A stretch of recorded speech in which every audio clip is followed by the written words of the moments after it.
kawan, apa guna duduk diam saja?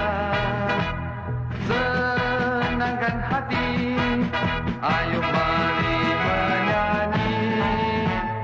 Oi kawan-kawan, jangan takut jadi tentara.